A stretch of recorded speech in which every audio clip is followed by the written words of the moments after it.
एक बार फिर से यह प्रश्न समाज के आगे सामने आकर के खड़ा हो गया है कि 7 फेरों और 7 वचनों की आड़ में रिश्तों में फरेब कितना जायज है या फिर नाजायज। मैं बात कर रहा हूँ इंदौर के ट्रांसपोर्टर राजा रघुवंशी की। क्योंकि आप सभी जानते हैं कि उनकी हत्या हो चुकी है, उनका शव प्राप्त हो चुका है।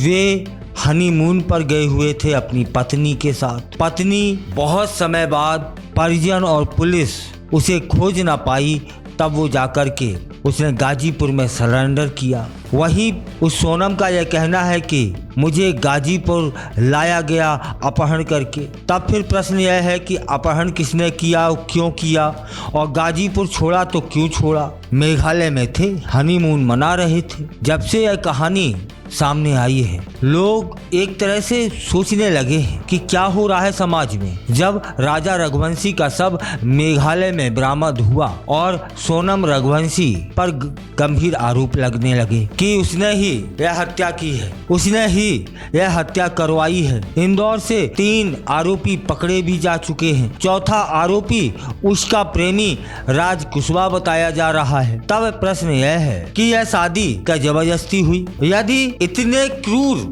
मानसिकता की यह सोनम थी तो उसने शादी ही क्यों की? किसी के घर का चिराग क्यों छीना? यदि उसका प्रेम इतना प्रबल था तो घर में विरोध कर लेती। वो बेचारी माँ रो रो के बिलख बिलख के बुरा हाल है। और वहीं सोनम के पड़ोसियों का कहना है कि वह बहुत मिलनसार है। इस तरह का स्वभाव सोनम का नहीं है।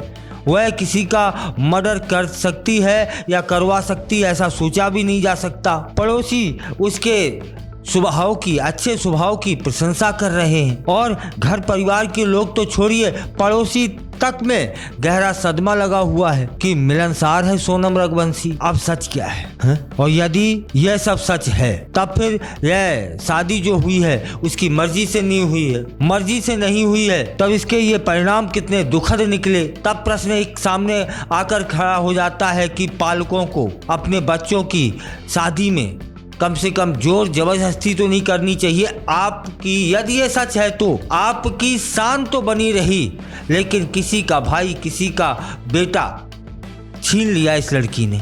आपकी शान से बड़ा तो नहीं है। ये कैसी सोच है? यह समय नाजुक समय है। यहाँ युवाओं के साथ साथ उनके पालकों को भी ध्यान रखना होगा कि गैर मर्जी से, कम कम गैर उनकी इच्छा से उनकी शादी न की जाए, क्योंकि वैवाहिक बंधन को वो निर्वाह तो कर ही नहीं सकते।